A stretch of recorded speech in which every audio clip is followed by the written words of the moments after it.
Hello and welcome to this week's episode of the Combat Shouters podcast. And this week we're going to be going over the previous UFC fight night between Hermansson and Pfeiffer, as well as the upcoming UFC card, UFC 298. Yeah, big main card. It's a massive one, really. I think the first three cards of the year, the first three main cards, they're all quite close to 300, so you expect them to all be like very solid. But this one in particular, to be like, what is this, the third? Look, we haven't had many cards this year, we like fifth card maybe. Yeah, massive card. Yeah. It's one that we're both very excited for as well. Obviously, Volkanovski, I think, well known on this pod, especially from our end of year awards. Volkanovski is probably my favourite fighter, and he's taken on a dangerous challenger in Topuria, and you know the undercard as well is just completely stacked. We got Robert Whittaker back and Paulo Costa. Is he actually going to turn up? What would you bet on? Do you reckon he's going to actually fight this time? I think he will. Surely you can't pull out this soon. Yeah. I mean, to be fair, there's a few fighters here which could probably be on 300. I was actually thinking that too. I was thinking maybe they could have held a few fights and put on UFC 300 instead, because they're still absolutely scrambling for a main event, in my opinion. I don't believe they've got that sorted yet. And John Jones came out in an interview the other day and said they contacted him to see if he could be in the main event. And so obviously they're still trying to put something together. Yeah, no, definitely. So it's one of those things that you're stacking up all these fights up until the card. Yeah. There are only so many big fights you can make. There are only so many fights you can make. And I know that a lot of these fighters are fighting beforehand or have just fought. Last week's card, though, starting off, what did you think was the first fight? Vieira, Petrosian? Yeah, I really enjoyed this fight. It's good that, you know, the main card picked up, because I was trying not to fall asleep during the prelims, if I'm honest. Obviously, it didn't start too late here, but, you know, sometimes those fights are just so boring. Yeah, I start getting heavy really early in the night. But yeah, the main card picked up Rodolfo Vieira, probably my worst pick of the night. I picked Armin Petrosian.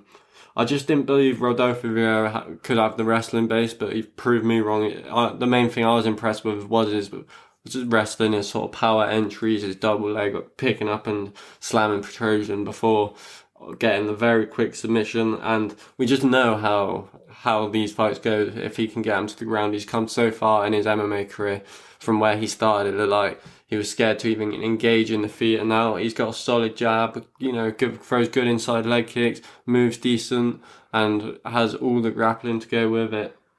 Yeah, no, so Rodolfo Ferreira, he's a very experienced and vetted martial artist. If you look at what he's done in jiu-jitsu, he's not been about in the UFC for too long at all. Yeah. He's very new to it. It's not very young at all, but he's very new to it.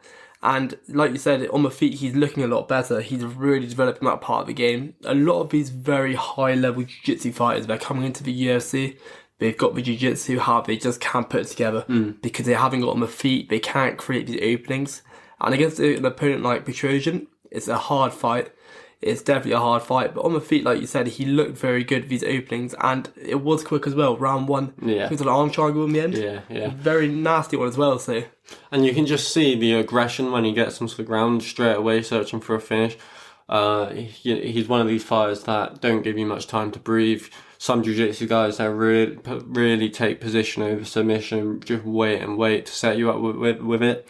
Where he got him straight to the ground, and you could see straight away he started setting up that arm triangle, and even went from full guard from mount. It looked like he was going to sub him from there. He didn't even really have to step over from the side, which just shows the sort of strength he's got. Petrosian looked, let's be real, terrible on the ground. Couldn't defend the takedown, and as soon as he got there, he looked a bit lost. But against a guy at Rodolfo Vieira's level, most fighters will look like that. A thing that I didn't know as well, he won the ADDC championships, which is kind of where they intertwine wrestling with jiu-jitsu just as much. So coming into UFC, he does obviously have some sort of wrestling base, and that can probably take him far in this division. Yeah, no, so with the jiu-jitsu, a lot of these jiu-jitsu guys, they've got the base wrestling there, however, when you have won tournaments and competitions where the wrestling is so heavily implemented into jiu-jitsu, these are the best types of jiu-jitsu fighters, the ones who can take it down. They all know how to shoot for takedowns, but a lot of these guys, they're starting from the ground. A lot of them are, so you can really tell that he's improving, and it's very interesting to see where he goes on from. The last time he was supposed to fight, I think it was called off due to poisoning? Yeah. Alleged poisoning anyway. So it was really good this did go ahead, and overall it was a really good card, good fight to start the card. Is that when someone said they thought they put something in his water or something? I swear I remember hearing that. I don't know. There's always these like rumours and whatnot. You never really know, do you? Yeah. But overall, really impressed with his performance. Middleweight doesn't have a lot of great grapplers, so him being there, he can probably get a few decent wins under his record. Getting on to the next fight, Michael Johnson turning back the clock. I think I called this fight pretty well last week, really just showing his experience. And Darius Flowers really struggled with the speed, even the wrestling in the end. That was a very good path to victory from Michael Johnson that me and Harry both thought that he could use. But overall, you're just really happy to see him get back in the win column after that brutal knockout loss. Yeah, no, it's a really impressive performance. He did look very sharp going into it. And Darius Flowers, he's not had many fights. I think it's his second fight in the UFC. Yeah. His last one was against Jake Matthews, who, to be fair, is a hard first fight. Yeah, I was going to say that's a very, very hard first fight. I think that one ended pretty quickly as well, like sub maybe. So looking at this one here, I don't think Darius Flowers looked poor, but throwing him against somebody like Michael Johnson, it's a very tough second fight. When you lose your first fight against somebody who's also a very experienced opponent, somebody who's very good at one thing in particular, Michael Johnson on the feet, he just looks so sharp and clean. Yeah. The combinations he had with pressure as well.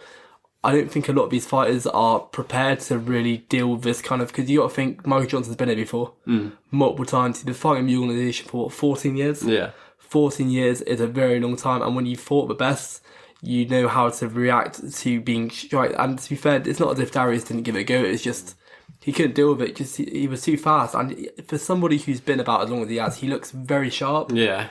And been knocked out so many times too. Yeah, like he looks quite fresh, I thought. So it's really, really good to see. Overall, though, I was really impressed by the performance. Yeah, I think an interesting thing, Darius Flowers, they said straight away that he's going in for the Taekwondo sort of karate approach, and you saw him take that side on probably through like 10 side kicks in the first round. But I'm not going to lie, we know someone who's very high level in Taekwondo, and I've been seeing a lot of high level Taekwondo people. And it's kind of just hard to watch when you see fighters out there who throw those sort of naked side kicks. They don't even turn their hip into them. Sometimes I just think, go the traditional route. You got to try and... If I'm fighting Michael Johnson, I'm trying to land something big on him early, and he wasn't really giving himself the best opportunity to do that. I think standing so side on like he was, kind of kicking a lot, very kick-heavy sort of plan, gave Michael Johnson the best sort of chance just to kind of just stay in and out, and especially just shoot for the double leg as well. Just the hips are exposed. Don't you think that this Taekwondo style doesn't work very often? No, you've got to be like a master, like Wonder Boy and stuff like that, like MVP, who we're going to see in the UFC soon. You have to be an elite level sort of fighter to do it. You have to implement it well as well. Yeah. It's a real hard thing to do. I don't actually know, to be fair, if that's something he sort of took up his whole career or not. I haven't watched many of his fights outside the UFC. But getting on to the next fight, another one of my favourite fighters, conveniently, Gregory Rodriguez.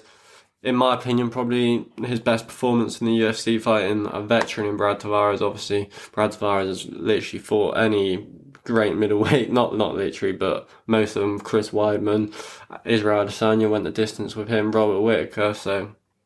very high level competition. Gregory Rodriguez managed to do a lot of things those opponents couldn't meet, which finish him and wrestle him very successfully. Gregory Rodriguez kind of implementing his whole sort of game now. You can see how hard he hits and training with people like Alex Pereira, how much his striking is coming on, but really leaning on his grappling a bit more in his last few fights. That's what we all wanted to see. That's what can take him very far in this division. Yeah, no, definitely. So it's all about implementing it, because he comes in as a grappler, really. On paper, you'll think to yourself he's going to be a grappler, and he just wants to strike. And he's a Terminator. The reason they call him Robocop, because he is a robot. And the power in which he throws that, he is on you continuously. First round, I mean, it's very comfortable for Gregory. I think that Brad Tavares, he did warm into a little bit. Yeah, the second round was a lot closer. The commentary team thought Gregory lost the first round. The second round, I gave it to him still, in my opinion. But I thought it was close. I think Brad may have edged it, though. There was a lot going on. There was a lot going on with the combinations. And you can really see that Brad Tavares has got very much Thai boxing style. Yeah. It's very, very evident to see, although he is very versatile all round. However, when you put into account the takedowns and whatnot, I think there was one in the first and one in the second. Yeah. I suppose that you could edge it that way. Overall, like you said, it's a really good performance. I think Gregory, he looked sharp as anything in all aspects of the game, really. Yeah.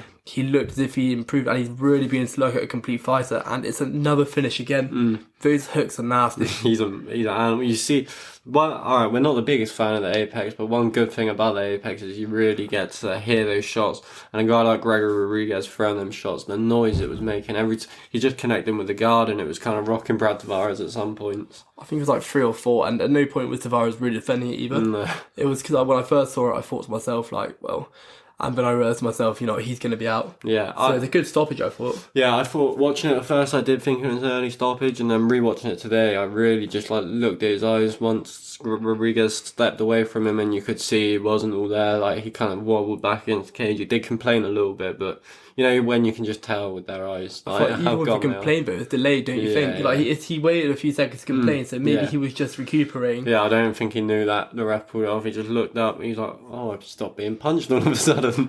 It's good referee, really, because you have to think, like, if he didn't start, then there's no way he wasn't going out. Even if you're going to try something in the next few strikes, you're out by then anyway. And we've seen what Greg Rodriguez does, and we've seen how tough he is, and we've seen what he can withstand. Overall, though, like you said, it was a really impressive performance from him. Yeah, one thing I did like as well, that you're really seeing how advanced he is getting on the feet. The leg kicks were nasty, the front kicks down the middle. There was one point where, proper traditional striking style, he opens up with a teep to the body, a head kick, and then a low leg kick, chops, lands all three. Just really good technique on all of them. And we even saw a little bit of head movement at times, which, we spoke about. A lot of these Brazilian fighters really struggle with it. Gregory Rodriguez, I can't remember if you remember in the first round where he just gets countered and rocked badly. Do you remember that? Yeah, definitely. So I think there's always that opening for someone against him. So, good to see him sort of working on that as well. Yeah, no, it's just one of these things. He's just getting better and better. Yeah. Head movement, the striking, the implementation of the grappling. That's what it is. He's got the skills there. It's just the implementation at this point. Yeah, exactly. Getting on to the next fight. I don't know why this was above Brad Tavares and Gregory Rodriguez, but, probably the worst fight. Well, definitely the worst fight of the main card, in my opinion. Robert Brzyzek against Ihor Potieria. I thought Brzyzek started quite well.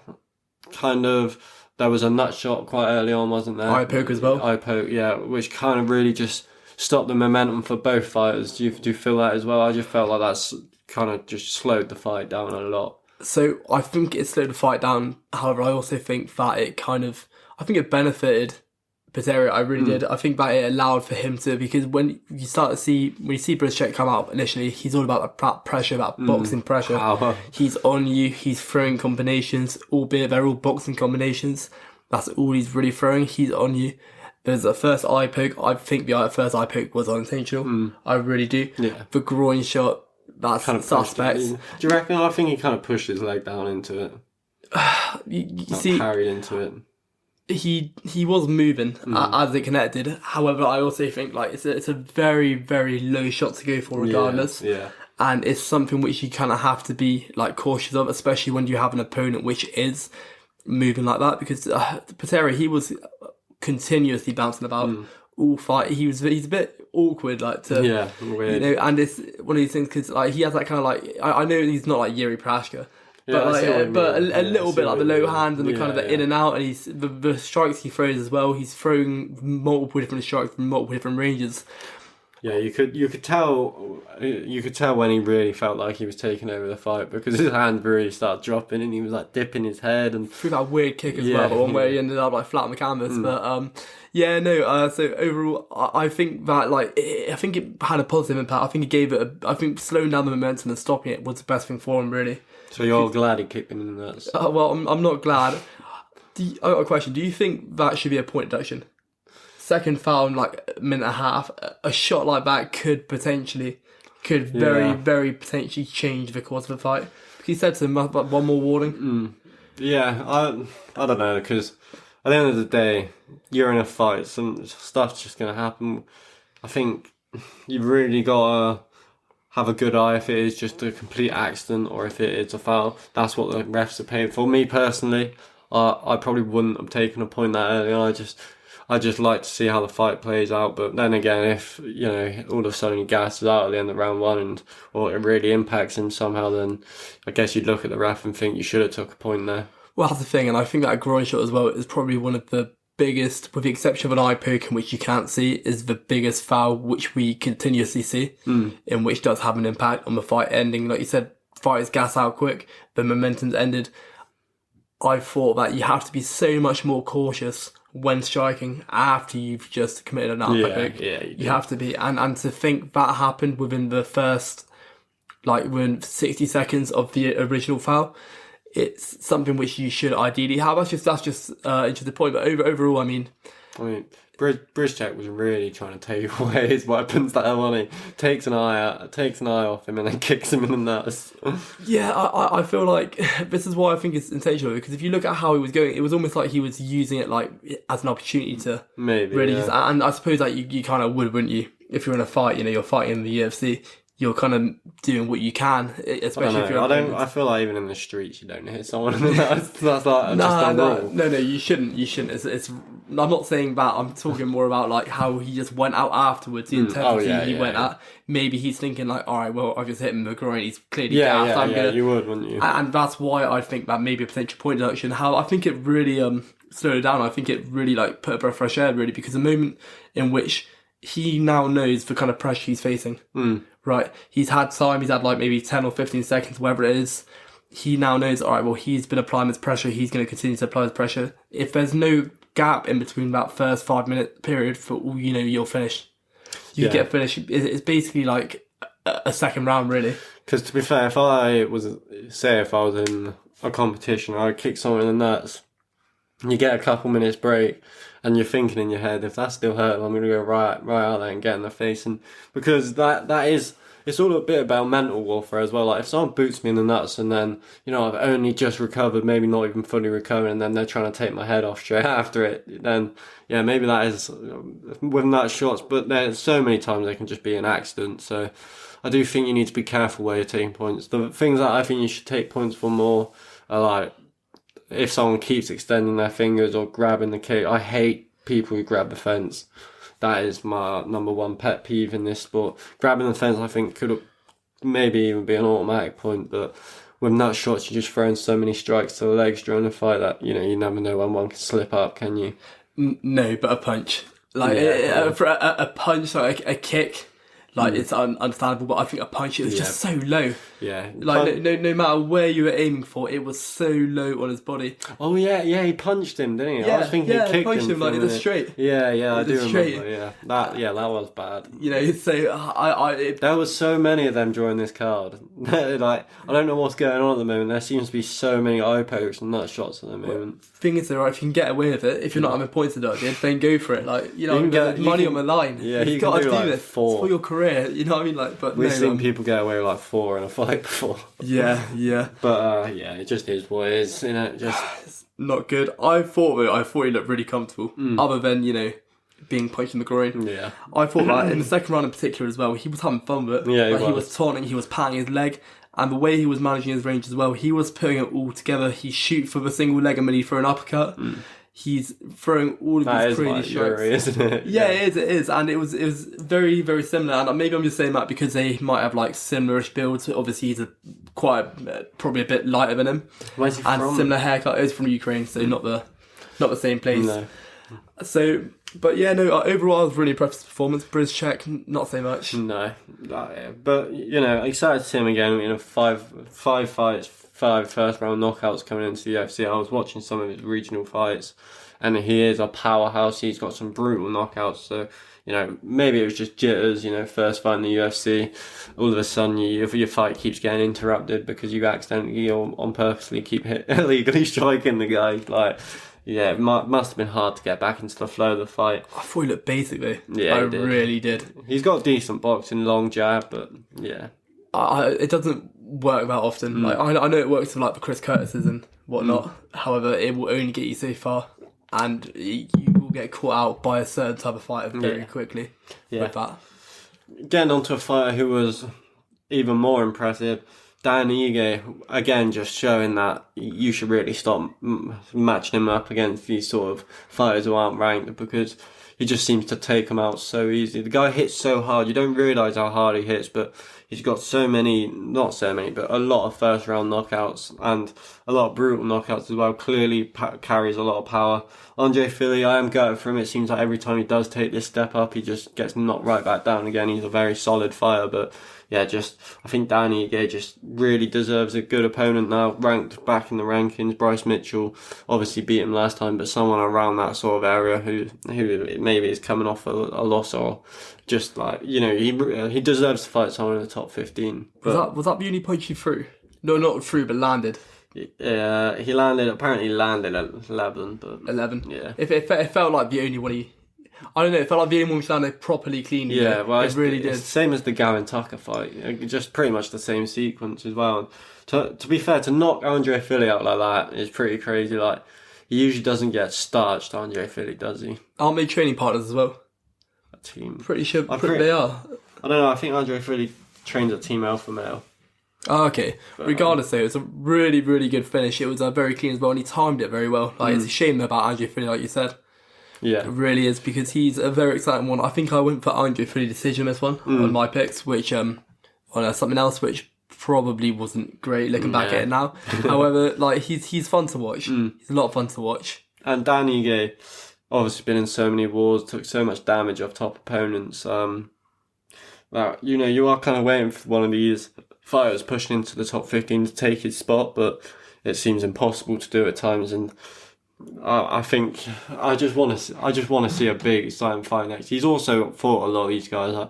I was thinking like maybe Edson Barbosa, but he's got a fight. Sadiq Youssef's already got a fight booked against Diego Lopez. That would be a great fight as well. So a lot of these guys are booked, but Danny Ige still has a little run on him to get back around the top 5, in my opinion.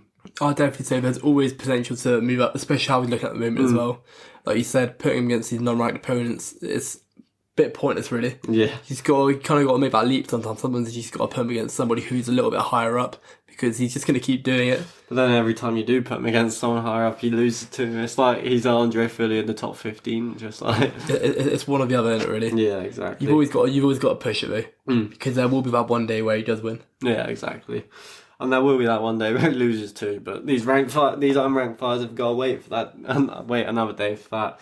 When he does win, though, he's on a tear. Yeah. That's all it takes, one win, and he's rockets through it. Yeah. Not loads to talk about that fight, quick knockout. Getting onto the main event, a complete fraud check. People might not believe me, but I changed my pick to Jack Hermansson.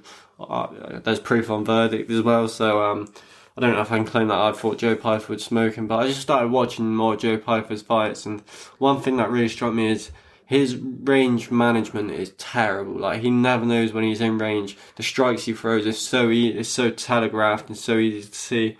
Obviously, coming in saying, proof that he broke Francis Ngannou's punch record on that machine. That machine obviously just, it's not a good thing to go by, because imagine if Francis was hitting Hermansson with some of those shots. Yeah, no, so Joe Pyfer, I think that a lot of people underestimated Jack Hermansson. Yeah. I really do. And Jack Hermansson, it's weird because he's very much like a basic fighter, but it's very effective. It's very much like kind of jab 1-2 boxing. Yeah. However, it worked very well. Something I thought about Pyfer is that after the second round, he kind of just slowed down a little bit. He couldn't carry on the pressure, and there were times in which he would throw these floated strikes. However, when you're used to finishing your opponents, and you suddenly can't finish your opponent, this is when we see a lot of these fighters kind of crumble. This is when we kind of see almost like a little bit of a hype train derail, really, especially when you're not getting through these rounds. Jack Hermansson, he said beforehand he was going to go 25 minutes. He said he was going 5 rounds. He was prepared for it. Yeah. And it's something which he has done many a time beforehand. So, looking at this one here, I also thought Pyfer was going to beat him, in all fairness. I think everyone did. On verdict, I was the only one who picked Jack Hermansson. The whole group picked Joe Pyfer. Yeah, and you won it because of the Yeah. Or was it one or no, second? I just came second, yeah. I picked 4th round finish, and I would have got like 6k XP for it, but I got like a K because it went decision, obviously. Yeah, I feel like I came like 3rd, didn't I? But if it was a Danny Ige Philly one, that's what it was. Yeah, that pick was a bit mad. Yeah, you always have to put like one outrageous one, though. Like, I feel like that's because if you do that enough times, eventually you'll just win it. I mean, one of us picked Neil Magny to beat Mike Malott. That was a crazy payout, wasn't it? That was solid. Yeah, that was insane. Yeah, we spoke about this enough last week. We said that maybe one day we'll look to get like a whole league, and we can get like people who watch us in and stuff. That it's a great app that you can do that with. So, yeah. But the main event, Joe Pyfer really disappointed me. I wasn't impressed with him at all. Came in a lot of hype. They sort of built him up so much already. He hasn't got a ranked win yet, and you could see it was a bit like the Michael Johnson thing, where it's just like the veteran really just shows how like levels to MMA. They've been in against so much high level opponents. And Joe Pyfer just really struggled to get anything going. I went with finish because I thought Pyfer wouldn't be able to go the 5 rounds he did. He claimed it was a shot or poke to the eye that, really disrupted the fight, but no one really wants to hear that. Jack Hermansson just shown that he is the veteran, and overall managed to dominate, really, I thought. Yeah, no, definitely. So, like, every time he was fighting on the front foot, Joe Pyfer couldn't do anything about it. Yeah. And there were times in which it was very close. There were periods, particularly in the first round, I thought Pyfer looked very good in the first round, and I think towards the end, he looked a bit better. However, when you kind of get to these latter rounds, you have to finish Hermansson. You have to finish Hermansson, and that wasn't going to happen. No. And I think if he could have maybe kept up the intensity from the first round, if he could have maybe not been, because he was fighting on the back foot for a lot of it, which was the worst thing he could have done, because that's not how he fights effectively. But then again, you say about this experience and these veterans will control the fight how they want it. These veterans aren't fighting on the back foot. This is a very, very durable middleweight. This is somebody who has decision after decision. This is someone who, he subbed, what did he subbed Kelvin Gastelum? Yeah, subbed really quick as well. Grappled a lot with Jacare Souza, one of the best jiu-jitsu guys we've seen in the UFC. So he's really just skilled everywhere. Jack Hermansson, sometimes not the best fight IQ, that's what. But he didn't need great fight IQ to beat Joe Pyfer. Joe Pyfer was just telegraphing everything so bad. But yeah, just he needs to build up again before he gets another ranked fight, because I really wasn't impressed. I don't know what you thought about him overall, but there's room for improvement. Yeah. I think Hermansson is. I don't want to say he's a gatekeeper into that area of the division. I don't want to say that at all, because I feel like that is quite. I think he's only 26 or 27, something like that. Yeah, and it feels quite disrespectful as well. Yeah. However, he's kind of, if you can't get past Hermansson in middleweight, then you're not really. Oh, you're saying Hermansson's the gate? Yeah. No, not Pyfer. So because if you look at him, it's very basic. He's very basic, but he's good at the basics. He does implement it all really, but it's basically that jab, that 1-2, and if you can't really cope with that, then you can't cope with anything else. Yeah. Big main card to get into now. So excited to hear your predictions on these fights. We haven't actually spoken. Usually we can't help but speak for ages before the pod about these fights, but we haven't really picked each other's brains on it. Anthony Hernandez against Roman Kopylov was meant to be Ikram Aliskerov, but he pulled out. Ikram would have been a bad matchup for Hernandez in my opinion, but I actually kind of like him in this fight. I don't know what your thoughts are on it. So the Hernandez Kopylov fight is really interesting, because I don't feel like Kopylov has really fought an opponent like Hernandez. Hernandez, he's a different type of jiu-jitsu fighter. He's 110% jiu-jitsu defense, and on the feet he's nowhere near as technical as Kopylov. However, on the feet he's not on the feet because he wants to fight you on the feet. He's on the feet because he wants to get you to the ground. He's applying that pressure. Kopylov is a very good, I don't want to say necessarily counter striker, but he's very patient with it. He's picking you apart slowly. And a lot of the time, although he doesn't fight on the back foot, he's not charging towards you. A lot of these finishes are these, kicks from when he's just been held against the fence and he's gotten back up. And this is potentially an area of danger for Hernandez. I do also think, though, that Hernandez on the ground could pose a lot of risk for Kopylov. A lot of risk. How he will just pick you up and toss you about. And seems strong, doesn't he? He's got very good wrestling and he's got very good jiu-jitsu. I can't remember what his last fight was. It against Josh Fremd. No, it wasn't. It was I think it was I don't even know how to pronounce that. But Edmund Shabazzi. Yeah. No, but anyway, yeah, I'm fairly confident he was just picking him up and tossing him about like the entire fight. Yeah. And it's very hard to deal with. Kopylov, though, is like a champion in hand-to-hand sambo. Yeah. Which I don't know if you've seen, but it's like a combination between the stand-up aspects of MMA and wrestling, and it's very intense. It's like MMA, but with like a few exceptions. I love it, man. It's sick. It's the closest thing to MMA you can get without, because like obviously you have like your Muay Thai and all of that, but with the Muay Thai you're not implementing those like, you know, knee bars and all of that. Sambo, it's got all really. So, and his takedown defense as well. We could see how his takedown defense is. Yeah. I personally think this is a hard fight for him. I think he's gonna get subbed personally. Yeah, I am kind of leaning that as well. When it was announced, I was all in with Roman Kopylov, but that's more my heart than my head, you know what I mean? Like, Kopylov is probably fight of the year or one of them last year, and just any time he was announced, I was just so excited to see him fight. But when you actually sit and think about the fight, Hernandez stylistically is probably a bad matchup for him. It has been a lot. It's 2019 the last time Roman Kopylov was subbed by Carl Robinson, who, let's be, Carl Robinson is just not the level of what he should be in the UFC, but he's come a long way since then.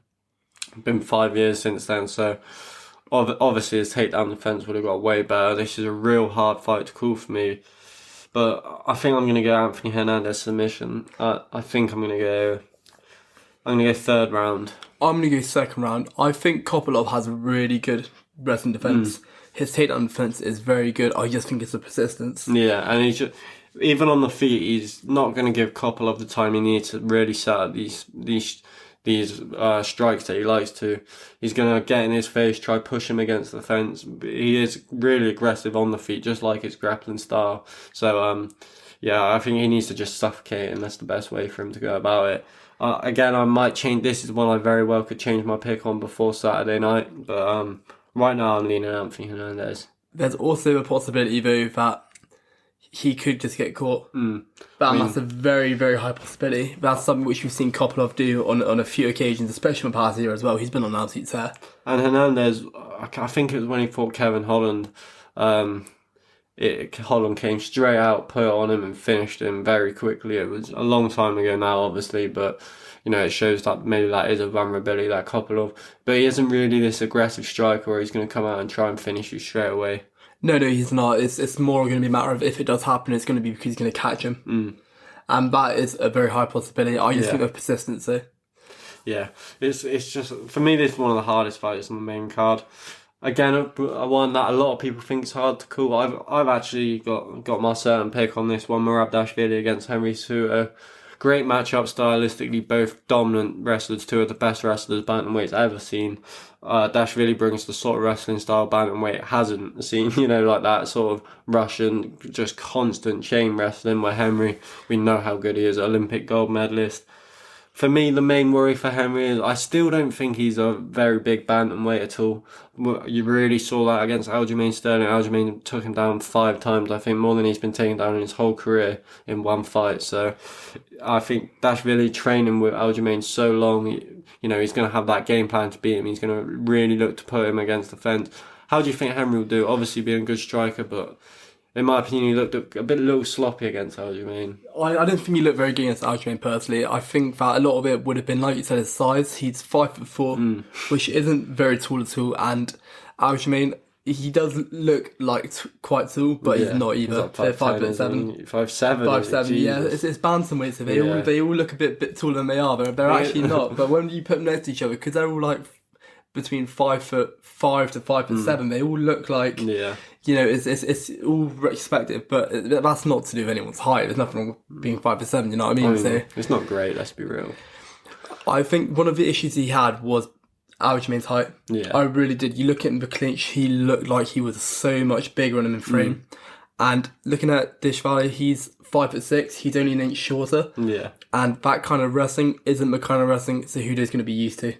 It's a very different type. I thought he struggled with the wrestling against Aljamain from one point of view, which is quite surprising, really, because you think that would be quite a competitive fight, but you think it'd be quite scrambly. However, I felt like Aljo, for the most part, was generally quite dominant. Yeah, same. And even on the feet, I thought that Aljo probably had the better of it as well. Aljo's so awkward to deal with on the feet, though. Yeah. He's so weird. He's an awkward fighter. Yeah. It's a bit mythical almost.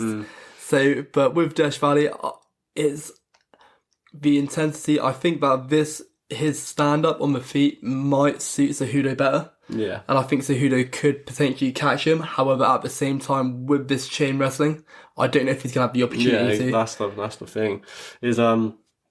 Henry Cejudo is good on in the stand-up. We have seen him finish a few guys. But he's not the sort of striker that's going to make you pay the minute you make a mistake. You know what I mean? Where, like, say, the champion, Sean O'Malley, if Dashvili makes a mistake about Sean O'Malley, it could be done, like, just in a split second, where Henry Cejudo, let's be real, is not going to do that to Dashvili. Dashvili, even himself, is a decent little boxer. You know, he's got decent boxing combinations. He'll be able to stand with Henry Cejudo. And when he's standing with people, we saw it with Peter Yan as well. Peter Yan, the much better striker than Henry Cejudo, and even has finishing ability too. He didn't have a chance in that fight. Didn't even land like a real big shot at any point, and it was just the in the face pressure. Even when he wasn't shooting takedowns, I think he shot like 40 takedowns in that fight, which is just mental. The most in any UFC fight ever. And he's going to be doing the same, even though Henry will probably stuff 95 to maybe even all of them. You know, Peter Yan almost did. He's just going to be constantly punching and shooting. You've got to probably set up a knee, which Henry Cejudo will struggle because, again, the height isn't really on his side. I think this is a real bad matchup for him, in my opinion. Yeah, so that Dashvili Peter Yan fight, I don't think people would have anticipated it to have been what it was, because it was a dominant performance. Yeah, easy. It really was. It made Peter Yan look not ranked. Yeah, it really average. did. He looked average. And it was a shame, really, because Peter Yan is an animal. He actually is a monster, really. There's a reason why he's as high up in the rankings as he is. He's a very dangerous opponent. I love Peter Yan, you know. There's still an argument for where would he be if he got those razor close decisions against Aljamain and Sugar Sean O'Malley. You know, and some people say he's only had one real loss in the UFC, and that is to Dashvili. And that's the thing. I think that Henry Cejudo, although he has just only fought within the past few months of last year, looking at his last performance, I wasn't particularly impressed with it. And prior to that, he hadn't fought in quite some time. Retired, didn't he? So. Retired. I don't know how good he is anymore. And I know that might be a controversial thing to say. However, he's had a lot of time off. I'd say with Kobe as well. If you look at Kobe had quite a bit of time off, not necessarily through any fault of his own. However, he also had quite a bit of time off, and he came back and he did not look great at all.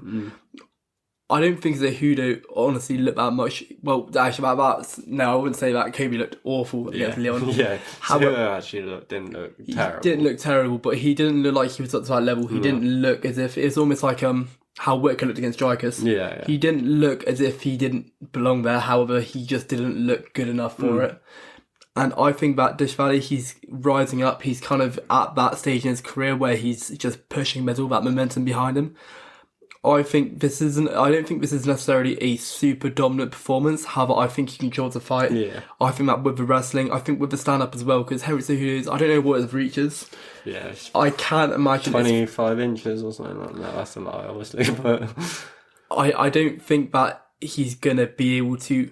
I think Dashvili is going to be too on top of him, if I'm honest with you. I think he's going to be on him, the pressure, the cardio and the stamina as well. It's crazy. Only 3 rounds too. Yeah, 3 rounds. He's just going to not be non-stop shooting, non-stop throwing punches. He has to just think to be in a fight and you can do whatever you want and never worry about getting tired.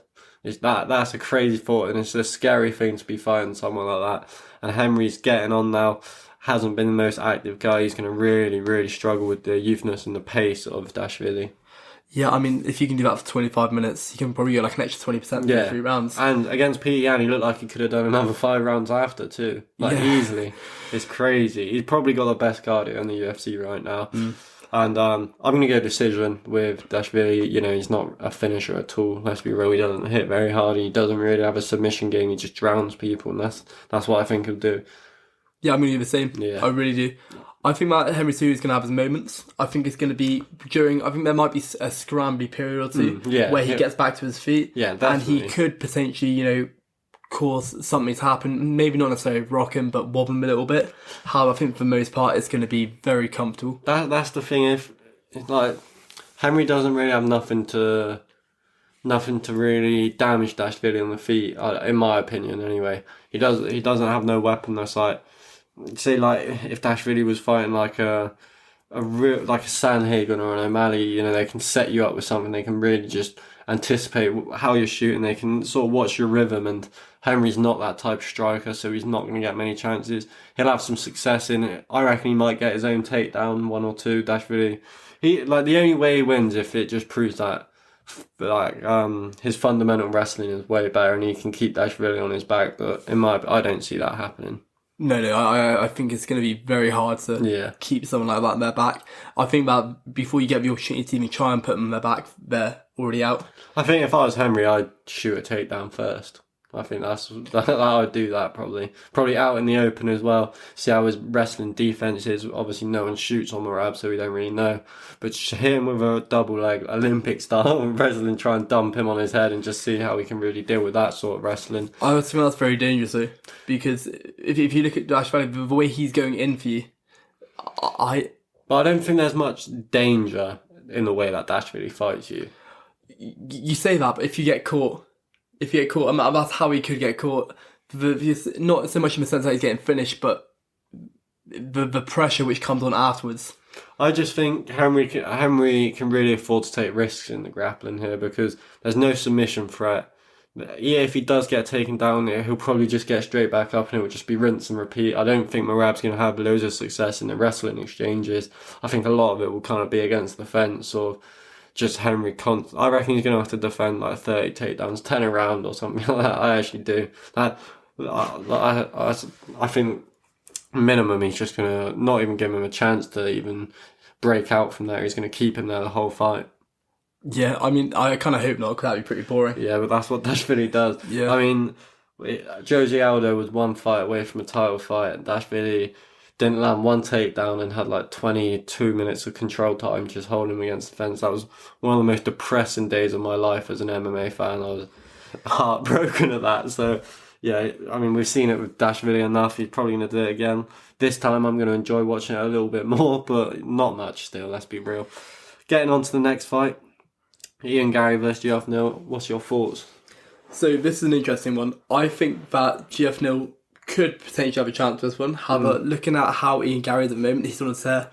I don't think that I think that the momentum behind him and the hype behind him is true to it. Like, I really do. The way he's performing, I know everyone jokes about Ian Gary and whatnot. He's kind of settled down a bit now, which is good for him and his family and his...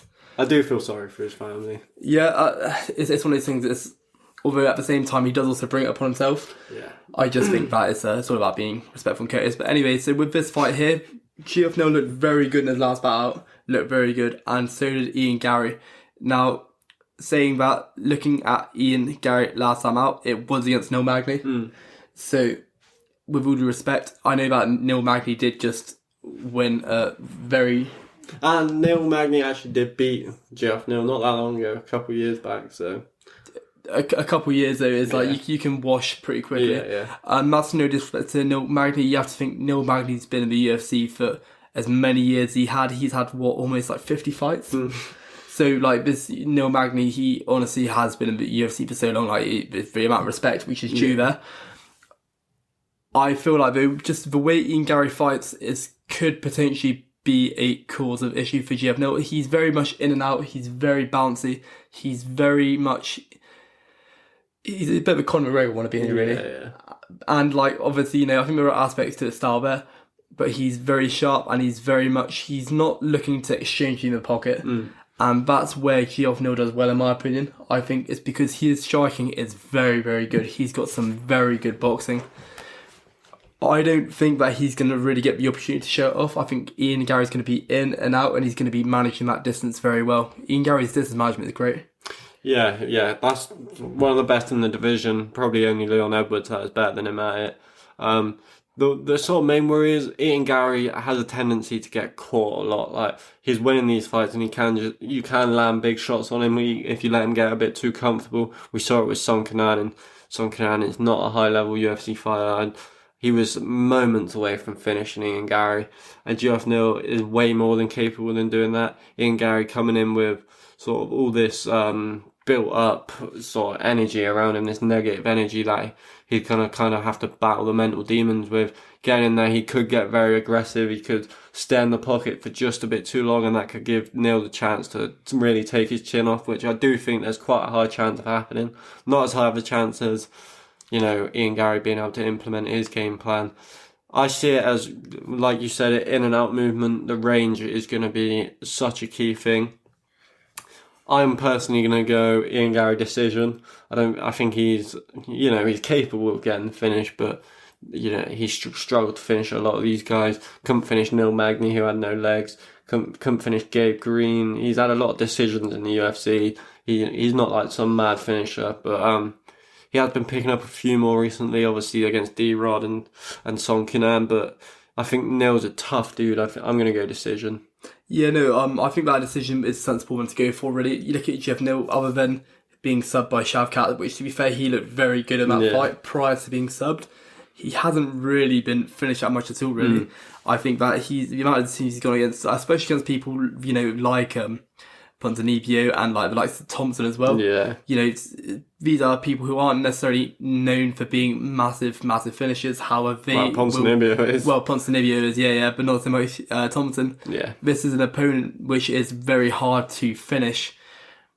He does also have the power to put Ian Gary out, and like you said, if he does get caught, I could see it happening in the second or the third round. However, I think Ian Gary, the way he's developing as a fighter, the way he's training and who he's training with at the moment. Shootbox in Brazil. Crazy. I think the plan's going to be there. I think it's going to be implemented. Yes, and I think that he's going to be able to secure a decision, 3 rounds. Yeah, I think he could get the finish, but I just don't think he really looks for it enough. Maybe he will to prove a point, but then that is also where he can get a finish. I think if he comes out really looking to finish Neal, then I could very well see Neal knocking him out. We've seen it over and over again, even in, I think it was Cage Warriors. He's been dropped a few times, been rocked by not the highest level competition, but he does just seem to have hit this stride right now where he is just, looking so much better. His striking is so good. Before all this stuff, I was finally starting to like Ian Gary, which is, ever since he joined the UFC, he's done some questionable things. That he's a hard character to really like, isn't he? But hopefully he puts a big performance on and it will help us all forget about all this sort of weird stuff that's been going on. I'm not as invested as a lot of people have been, but, I do think it's all a bit strange. But I just love watching him fight, and I'm glad this fight's been put back together on this main card. I do have alerts to my phone for whenever something happens to Ian Gary, so no, I don't think he could put Geoff Neal out, if I'm honest with you. No. I think he's so tough. Geoff Neal put out Vincent Luque. Yeah. Vincent Luque didn't put him out. I shows how tough you are. To be fair, that he was the first person to crack Luque's chin as well. It was a crazy thing to do. It's a risky fight though for Ian Gary. It really is. Geoff Neal is not an opponent to sleep on whatsoever. I think it's a tougher matchup than Luque, in my opinion. Luque is just a bit more slower when Neal's boxing's so clean that he can cause anyone problems. Getting on to the next fight, Robert Whittaker against Paulo Costa. It seems like we've been waiting for this fight for so long now. It's been cancelled and rescheduled and cancelled again. For me, I would have never, ever, ever give Paulo a chance in this fight. But Whittaker now, after that last performance, been in so many wars, been wobbled and dropped so many times. Do you think Paulo's chances have skyrocketed in the last year or two? I don't know, because I have no idea what Paulo Costa's going to look like. Yeah, I really true. don't. Yeah. I think to be fair, he fought in 2022, which is only 2 years ago.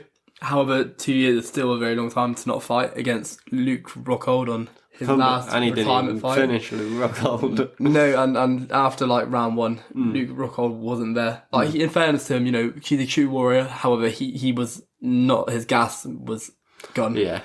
Every inch of gas was just... He had his hands on his knees at some point and stuff, didn't he? That was in Salt Lake City. That was it's a horrible place. I hate watching cards when they're in such high altitude. Yeah, it's horrible as well, especially when you're as old as Luke Rockhold is, and it's not pleasant at all, really. I remember Bisping saying on the pod, because he trained at Ruka MMA with Jason Perillo, Bisping's old coach, and he was saying like, yeah, he's not really even taking this fight seriously, Luke Rockhold. And then he turns up, he's like, got his hands on his knees, he can hardly breathe, and he's like, yeah, he really wasn't taking it seriously, was he? Yeah, I suppose that when it's your last fight, your contract, it's a retirement fight. It's one of these things. I suppose if you're okay with that, maybe he just didn't fear Paulo Costa. No, it didn't seem like he did in there either, to be fair. And maybe there's a reason for it. Maybe he is just no. Paulo Costa, he's an interesting one, really. He's very athletic, and he's middleweight as the division is really strange, because I don't want to say it's a poor division, because it's not. However, it feels like there are just a lot of average fighters. A lot of fraud checks too. Yeah, who are very high up and consistently do so. Paulo Costa, he does implement everything like quite well. However, at the same time, I don't think he necessarily does it any better than Whittaker does. No, definitely not. I just think that Whittaker in his last fight did not look great at all against strikers, and I don't know whether it was because he's potentially a bit washed. I don't want to say he's washed, because that's not right at all. He's not washed whatsoever, but maybe he's getting to that stage in his career where he's been in the UFC for as long as he has. He's done what he has. He's had the fights that he's had. He's kind of towards the last stages of it. I would like to think that Whittaker, using his experience, his technical ability, and just his athleticism, would hopefully comfortably take Paulo Costa. Whether it be a finish or not, I'm not too sure. It's 3 rounds. So I'm going to go with Whittaker on this one. However, I actually have no idea how this one plays out. I really don't. No, I don't think Whittaker really has the finishing ability to finish Paulo Costa in a 3-round fight, especially because, you know, I don't feel like we've heard much shenanigans from Paulo Costa in this training camp, which usually you're hearing the rumblings and he turns up and he doesn't look good, but at some point he did have to get motivated again and come back and then actually try and start fighting, because he was a powerhouse, you know, the fight with Romero, the lead up to the whole Israel Adesanya fight, and then kind of fell off after that because Izzy just publicly embarrassed him in and outside of the fight, let's be real. But yeah, I think him not making loads of noise, he's going to come into this one fit. I don't think Robert Whittaker will be able to get the finish, but every time Whittaker does lose, he sort of makes a few little tweaks to his style. We know he's one of the best middleweights of all time already. Like, he went through the murderer's row at middleweight, and only lost his title when Israel Adesanya came. And even after that, just cleaning out the division for Israel Adesanya, you know, anyone who thought he was kind of like Max Holloway of this middleweight division. Dricus obviously got the big win and then just went on to become champion, so it shows if you beat Whittaker what is in your future. Paulo Costa, in my opinion, isn't the level to beat a fighter like Robert Whittaker unless he has just fallen off a cliff with that Dricus fight. So I think the smart pick, Robert Whittaker, only go decision. I think he will still kind of use his blitzing style, and it will be hard for Paulo Costa, and he's sort of like a prod and fire, just comes forward, looks to really break you down. He's not even really a power puncher. You saw that in the Luke Rockhold fights, and you know, the Vettori fight, very much of a powerful kicker, but I do think there's a little worry that Whittaker could get caught. You know, it'll be interesting to see how he does take a punch from someone like Paulo Costa, but I just think the smart pick, you kind of got to go Robert Whittaker in this one. Yeah, I also feel like he's going to be keeping it at bay with the range. I really do. If there's one thing which Robert Whittaker can do, he's built very well. Like they both are, to be fair. Like, you can't critique Paulo Costa's physique at all. However, I think that he's got more of a I feel like more of like an athlete build. You know what I mean? Like, because although we look at Paulo Costa, he's like massive and like super defined and whatnot. Stone, yeah. It's also it's hard to explain, but it's more like a sports person build. You know what I mean? And I think that it's like a lanky kind of built, kind of in contrast to Paulo, which is a bit more like, I don't know, it feels a bit more bulkier. Yeah, to be fair, I'm not concentrating on the body types, really. Nah, neither am I. Not joking. It's always something to think about. Yeah, no, to be honest, that was what got Paulo Costa so far, is, you know, people looked at him and kind of just boosted him to a title shot with how he looked. Where Whittaker, like you said, is kind of more of that sort of smaller athlete where he's going to have the speed advantage. He's going to have definitely have the endurance advantage. So who will be really taking that into play, and I think that's what will dictate the fight mainly. Why don't you get us onto the main event? That's what I meant by the way, endurance build. Like he has more of an endurance build. It sounds like I was rambling then. Main event, Volkanovski Topuria.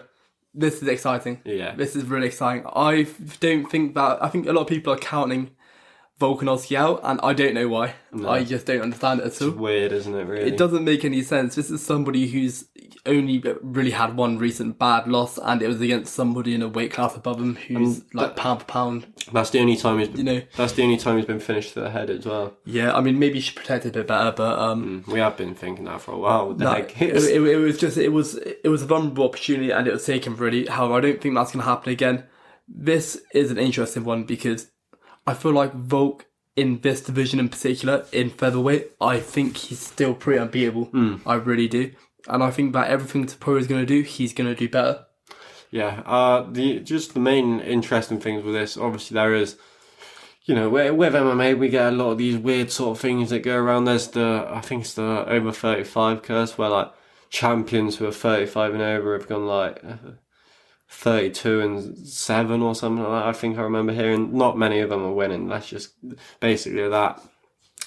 There is just a weird feeling in the air that Topuria is going to win. Do you agree? Like, there's this weird confidence. He's already announced that he's making a movie on his road to the title. He's got 15-0 undefeated world champion in his Instagram bio. He's said it's going to be the easiest fight of his career, and he's going to finish him in the first round. What are your thoughts on just all the sort of... It really reminds me of the Conor McGregor rise when he was saying all this about Aldo, and you have like Yair Rodriguez, or you had like Frankie Edgar back then saying this guy's deluded, he's never going to do that, he's going to get killed by Volkanovski, or McGregor was going to get killed by Aldo, and he just turned up and demolished him. I think it kind of does have that feel about it, but Volkanovski is just so well-rounded, so good, so tough. It's just I just don't know. He's gonna have to catch him. I don't think he'll. So I've heard some people saying he's better than Volk everywhere, which is just mad disrespectful in my opinion. Yeah, no, I think that's such an factual statement. Yeah, especially like when you look at Volk's kickboxing. If you look at him against Max, I know it weren't his most recent bouts. However, how he looked. Fight. If you look at him against Makhachev the first time, you cannot say that Topuria has better striking than him. Maybe better boxing, maybe. Like, I think his boxing did look so clean against Emma, but, Volk's been boxing up like Max Holloway and Korean Zombie and people like this, so, it's hard to say when, Topuria's got 2 wins inside the top 15. And that's the thing, the boxing might look cleaner, however, it hasn't looked cleaner against Holloway. And it hasn't looked cleaner against Makhachev, and it hasn't looked cleaner against all of the other opponents. Josh Emmett was ranked number 5 when Topuria fought him. Yeah. Ranked number 5. To go from number 5 to number 1 and then say someone... Like, obviously, we do see these big jumps and whatnot. However, I don't think that the featherweight division is a division which you just jump up. I really don't. I think Topuria, there's a lot of potential behind it. And I think that he could potentially go on to become featherweight champion at some point. However, I don't think now is the time at all. There are aspects, especially the grappling, the wrestling. Although, to be fair, we did also see Volk can also wrestle as well. Yeah. I think that could cause an issue with just the intensity of it, with just how fast and explosive it is. I think that's what's going to cause issues, perhaps, the explosiveness. See, I actually have been thinking about this. I think Volk's going to wrestle. Okay. Just think how long he's been training with Craig Jones now. I think the second best ranked BJJ guy in the world. All the wrestling that was put into them Islam Makhachev camps. And then you've got Islam Makhachev, who everyone in AKA Khabib's camp says he's one of the strongest guys they've ever fought. Islam Makhachev is. And the main thing Islam Makhachev took out of that fight in both fights, never really able to... there was one round where he was able to control him on the ground, but many points Volk even looked stronger than Makhachev. So I think these featherweights are just shocked when Volkanovski really gets his hands on them, and they're just so surprised at his strength, just how he was able to pick up Yair Rodriguez and dump him down. I think all the wrestling that's gone into those Makhachev camps, he will be able to use it. I don't think there's any featherweight that will cause him problems in the grappling. No, and neither do I. I think it's just the intensity and the explosiveness, and that's what it is. It's that kind of like, I don't know if you call it chain wrestling, but that kind of just explosive, on top of you, continuous, kind of that's what could cause issues. I also think, though, this is how Volk is going to catch the opponents out. I think that when you've just fought Makhachev twice and when you've just fought Holloway, these things, unless he is really genuinely just better than we think, because the trouble is with Topuria, you can't really say that until he does it. Yeah, you can't still don't know how good he is. Like, they might have a really close decision fight. 5 rounds is a long time to go, but, you know, Volk's definitely capable of going to a decision without a doubt. So until we see him do it against Volk, we can't really compare the two. This is an interesting one. I think the experience, Topuria, 14 fights. 14 fights is not enough when you've only fought 2 guys in the top 15. If you've had 3 or 4 fights in the top 15, if you fought above top 5 maybe once or twice, fair enough. That's what I think too. That's my main worry with it, is 2 fights inside the top 15 is crazy. He hasn't fought any of these fighters on the way up, really. If you actually think about it, like, he hasn't fought the Ortegas, the Yair Rodriguez's, the Arnold Allens, the Movsar Evloevs, even like the Dan Igues and stuff like that. He's just jumped the queue, gone straight from one of the best fighters of all time. He's jumped from Josh Emmett to fighting one of the GOATs of all MMA. Like, the featherweight GOAT, like, up there. Yeah, definitely the featherweight GOAT. You know, Aldo might still have like a small claim to that, but he's beat every featherweight UFC champion apart from Conor McGregor. So, and he's beat Max Holloway 3 times. So really, in my opinion, he's the featherweight GOAT, one of the best top 5 MMA fighters of all time as well, in my opinion. He's beat the person no one beats. We said it already. Yeah. When it's a 2-person division and it's a 1-person division, it's crazy, really. But again, I'm just going to go back to it. I do have this weird feeling Topuria's just going to turn up and shock the world. There's just this confidence about him. What's your thoughts on the extreme confidence he showed? Obviously saying how easy the fight's going to be, releasing a movie before the fight's even happened about winning the title. Volkanovski said in an interview that he can't wait till Topuria has to go into his Instagram and change it back to 14-1. You know, future world champion. I'm so excited for the press conference because Topuria's just been on a mad one for like a month now. I think that this is the kind of thing you need to do if you're going to win it. Like, if he wins it, then he is he is doing everything perfect for his career. Yeah, he's going to be a superstar. He will turn himself into literally, he will turn himself into a superstar overnight. Anyone who knows anything about the UFC, anyone who reads sports news, anyone who he will be like potentially a little bit like a new Conor McGregor. As strange as that sounds, maybe not to the extent, but a lot of these guys, they came up watching Conor McGregor. A lot of these guys became pros as Conor McGregor was in his prime. Especially him, he's like 26, isn't he? Yeah, he literally, like, you know, around that. No. Well, he's young. He's young. Super he's young. Very young, especially for UFC. So he's doing everything right, and this will blitz his career like 100 miles in the correct direction. In a way, I kind of want him to win. I think it'd just be crazy. No, I do want Volk to win because, you know, I just love Volkanovski, but if Topuria wins, and then, in my opinion, that O'Malley fight will be right around the corner. O'Malley's going to get one more win at bantamweight and jump up a weight class, and how big that fight will be at that point. And Topuria's got the chance to maybe even do something bigger than Conor. If he comes out and smokes Volkanovski just like Conor did, you know, Volkanovski, a lot of people will see as a way harder test than Aldo. So, you know, it's an insane thing that he's got a chance to do here, and he's either going to be very embarrassed and probably hide away for a little while after this, or he's going to be one of the biggest superstars in the UFC, and I cannot wait to see which direction it goes in, because either way, it's going to be so exciting for the UFC. I think this is going to be a really good fight as well. I really do. Like, I think this fight is going to be super competitive. I do see what you mean, though. There is that feeling. Because we look at Volk, to his last fight, to be finished like that. Yeah, it was bad. If you're not being finished like that regularly, or not if you're not being finished like that regularly, because that would probably make it even worse, but if you haven't been finished like that beforehand in that manner, we don't really know what kind of impact that's going to have. When we looked at Luque, for example, we were thinking, you know, how's Luque going to look after being finished by like no one else really. That's not to say that Volk's never been touched or whatever it may be. However, we've not seen him for a very, very long time have any really, really serious damage, which might potentially be impacting him over the long run. And it's also a matter of how he's going to be feeling going into the conference. Obviously, his personal life is his personal life. He talks about it quite a lot.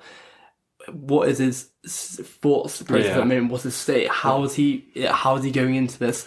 Is he going into this confident, or is he going into this a bit shaken up? Because obviously he's very open about it. This is a fight which I don't think he'll crumble at any point, but will this be the fight which potentially breaks him? Yeah. And there's that possibility, and I don't think it will be a matter of Topuria just being too explosive and being on top of him and being able to secure that finish or dominating him for 5 rounds. I really don't at all, but will we maybe potentially see him slowly break down? I don't think we will. No. However, there's always that possibility, and it's a very exciting prospect. We don't want to see that. With the UFC, we want every fighter to be competing regularly and, be doing well. We do. So it's a really, really interesting one. I'm looking forward to this. Saying that Topuria is going to smoke him, anyone saying that, that's not right. What's your prediction? I'm gonna go with a Volk decision. 25 minutes there. So Volk is going to be hungry to really put a beating on him as well. Yeah, I just think Topuria wants it though. Yeah, I'm going 3rd round TKO Volkanovski. I think, or I'm going to go 4th round TKO actually. I think first couple rounds, I think he's going to drop Volkanovski. He's going to wobble him, really put that doubt in his mind. But Volkanovski, I think Topuria kind of poked the bear at the wrong time, in my opinion, because Volkanovski coming off that loss, everyone's saying how vulnerable he is right now. He's the type of guy that takes everything personally like that. Got a real chip on his shoulder, and he's going to come out there, and if he gets a split chance to do so, he's going to look to dish out every little bit of damage on Topuria he can, just to show that he is still just an elite featherweight, the best featherweight we've ever seen, and he's going to be so hungry to prove that point. And he's a smart enough and calm enough guy where he's not going to rush in and get finished because of that. If he gets finished, it'll be probably just a slick counter from Topuria that we've seen so many times. But Volkanovski is going to really look to drown him, in my opinion, really. And I think it will end with him sort of the same way as the Ortega fight was ending, just on top, pounding away. I think it's going to be, his ground and pound is one of the most brutal we've ever seen in the UFC, and I think we're going to get to see it again this weekend. See, I think it's going to be quite a close, contentious fight. I think there's going to be a lot of fighting. I think there's going to be a lot of scrambles. I really do. I think that there is going to be a lot of wrestling. Yeah. And like you said about the training camp, I think that he is really going to implement it. I think that we're going to see some really good wrestling from both. I don't think we're going to see much wrestling against the cage at all, really. I think it's going to be taking place in the octagon. I think we're going to see a lot of good exchange in the feet. There could be a finish, very possibly. However, I just feel like I feel like Topuria is good, and I feel like to do that with Josh Emmett, obviously Josh Emmett isn't the same as He wasn't putting out much of a fight, Emmett. It was all at Topuria's pace, wasn't it? No, but regardless, even then, if you look at how Josh Emmett strikes, even if it's not at Josh Emmett's pace, the way he's striking you, when he does hit you, he's hit you clean enough to cause you damage. He's hitting you clean enough for you to know he's a very dangerous opponent, regardless of what pace he's fighting at. It's something you always have to be cautious of. So I think it's going to go decision. 25 minutes, he could get finished potentially Topuria in those 25 minutes. However, I just think that they're both going to have that fight in them. Yeah, it could be a war. A lot of people think this is going to be a war. There is just a few bits of news we want to brush over. There's actually one thing you might not have seen because, you don't really go on social media loads and stuff. So the embedded vlog series they upload on YouTube, UFC, Henry Cejudo, his coach, his wrestling coach or MMA coach or whatever, who's been with him since his Olympic gold medal, he fired him on the embedded vlog series. Goes up to him as all the UFC crew are filming and fires him on camera, and it's the most awkward situation you'll ever see. I just think Henry's a bit of a weirdo, really. I think that is such a weird thing to do. Yeah, no, it's strange, really. You don't know how much of it's on for theatrics, do you? Yeah, that. And you'd think it would be, because at the end of the day, when somebody's been with you, like you said, since your Olympic days, you don't fire them on camera. Typically tend to do that. That's a very private and personal thing to do. Very, very private and very personal as well. I would like to think that's theatrics. I did see Dashvili obviously loves all these. He's just like a complete joker. One of the funniest fighters with his outside personality says that they've got Henry Cejudo's coach with him now, which probably isn't true, but how funny would that be? That's like some WWE dynamic. That would be great, but I feel like I like Dashvili's style of wrestling. I don't want it to change up, No, not going Olympic style instead of just complete drowning you style. Yeah, no, I do feel like I'd like to think about theatrics. However, Yeah. you never know. So who knows? He's done some interesting things in regards to other fighters as well with their messages and whatnot. Oh yeah, God, he's a weirdo, isn't he? I don't want to call no one names and that, but No, that is weird, mate. You're leaking. What? The thing is, Aljamain Sterling messaged Henry Silva asking him for advice. I wouldn't just. My ego wouldn't let me do that. If the guy was in my weight class, I thought that was all just weird. well, I mean, he did punish him for it Yeah, afterwards. So yeah. But the main thing I wanted to touch on, I'm sure everyone knows the influencer Sneeko kind of just got famous from really just licking up to Andrew Tate. Let's be real. Kind of has this man bravado and going around sparring people that would whoop his ass at the moment. Like, I don't know if you saw him sparring Bradley Martin too, just getting dropped all over the place. It was terrible. But he goes on and decides to spar Sean Strickland. It pretty much goes as how you think it would go. Sean Strickland letting him work a bit early on and then just decides to absolutely batter him. What are your thoughts on it? Well, you're probably not surprised, are you? But what do you think about Strickland and the whole deal? So it's one of these things, like, the way I look at it personally, I feel like with what Sneeko was doing prior to it, you kind of need to just realise to yourself, even if he's trying as hard as he can, he is not doing anything to me at any point whatsoever. And he could have toyed with him in so many different ways rather than the way he did. Yeah. He was throwing shots heavier than what he was throwing his strikers with, other than the last 20 seconds of their fight. He was literally throwing bombs, you can hear it. It was so violent, and there's no need for it at all, really. This is somebody who, they may be saying so and so, however, you have to remember, you're a professional fighter. You hit harder than 99% of the men on this planet, without a doubt. That's a straight fact. So to do that against somebody who has just spent the first 2 or 3 minutes, however many, it felt like a long time. It was a 5-minute round. Yeah, the first 4.5 minutes doing absolutely nothing to you, not even really trying by the looks of it, literally just tapping with you.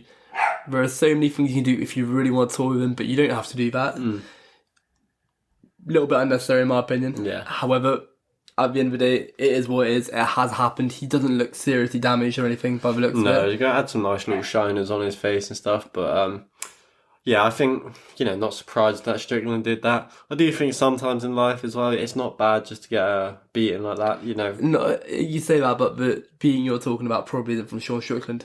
Like, but come on, he wasn't hurt there, was he? Sean Strickland, you say he hits harder than 99% of men, but he was hitting full force and couldn't drop a guy that has never fought before, never trained before. Well, maybe he hits harder than like 70%. Yeah. No, but regardless, it was the intensity of it wasn't necessary at all. Really. I think Strickland is just, he really needs help, really, doesn't he? There's something not quite right there, and I'm glad that he can express himself in the UFC, because I'm sure he would be doing it in some horrific, violent ways otherwise, like he has spoke about on any podcast he's gone on. And to be fair, maybe the shots weren't as bad as they looked. No, to be fair, I did say that. If he really, really wanted to. No, they were quite bad, to be fair. They were, but you'd think that he'd be dropped at least once, right? Like, you'd think he'd at least drop at least once. Yeah. So. Yeah. But basically that's all we've got to talk about today. I'll be uploading a separate video on YouTube on Thursday, so keep an eye on that. We'll be doing a reaction to the podcast. There's a bloody dog trying to get involved in the podcast right now, which isn't an ideal scenario. But yeah, we hope you guys enjoyed. Make sure to share us around, subscribe, follow us on Spotify, rate us 5 stars, and we'll see you back next week.